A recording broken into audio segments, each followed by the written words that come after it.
Hello friends, this is Dr. Jason from Providence Neuro. Does one mistake make you a fool?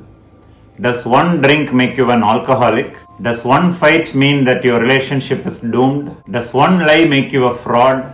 These are not just silly questions, but these are examples of categorical thinking, which is a rigid form of thinking, an emotionally unintelligent form of thinking. You'll be surprised to learn how common categorical thinking is in everyday life.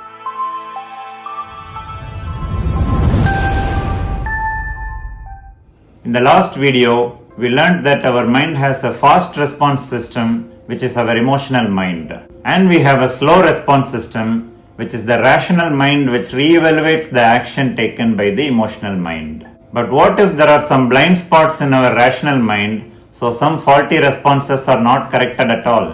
This leads to rigid ways of thinking, which can affect your mental health, affect your relationships, and lead to stress for you and your loved ones. One of the root causes of rigid or categorical thinking are emotional sensitivities. Psychologist Seymour Epstein, in his work on constructive thinking, describes emotional sensitivities, which are nothing but emotionally loaded past memories which compel you to behave in a certain way.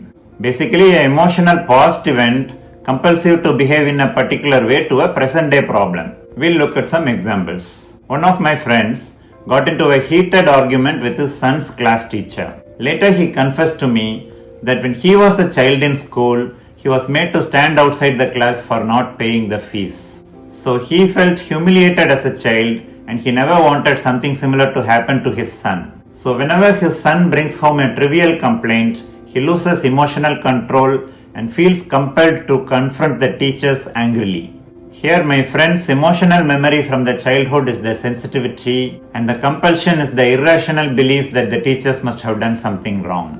So an emotional past memory is making him to behave irrationally in the present. Do you understand? There are multiple examples for emotional sensitivities in everyday life. They are everywhere. For example, a girl who grew up watching her mother being ill-treated by an alcoholic father may perceive all men as a potential threat. I have some patients who would not want to go to a particular hospital because a close relative died in that hospital.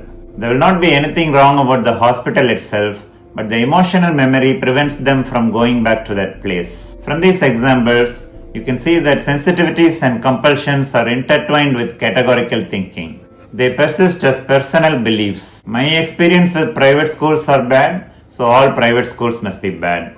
I was traumatized by a man, so all men should be bad, like that. I know an elderly couple who could not sleep after they read a news article which said that the government was planning to privatize the bank where their pension money was being deposited.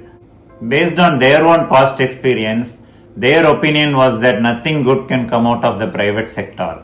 What is it an example of? You are right, categorical thinking.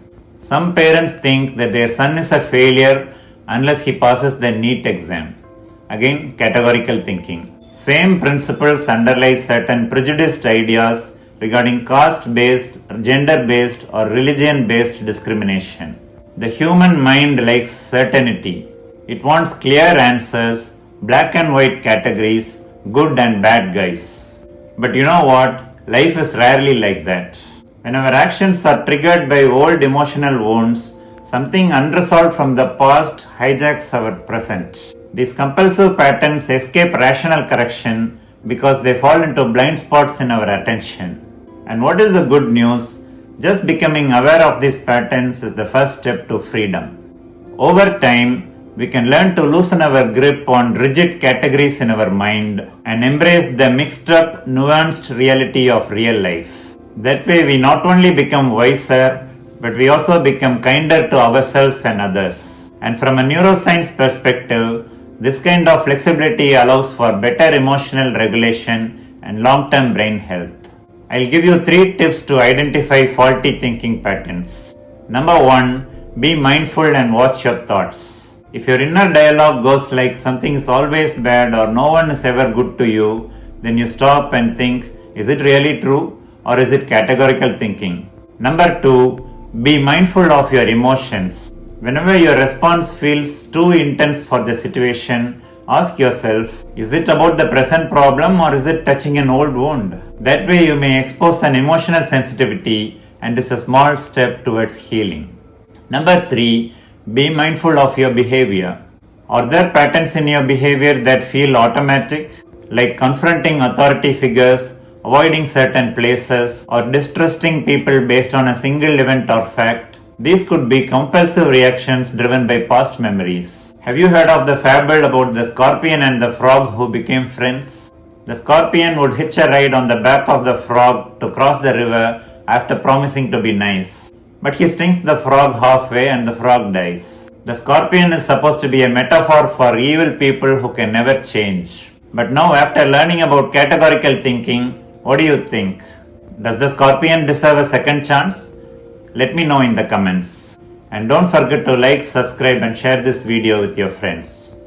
Thanks for watching and meet you in the next video.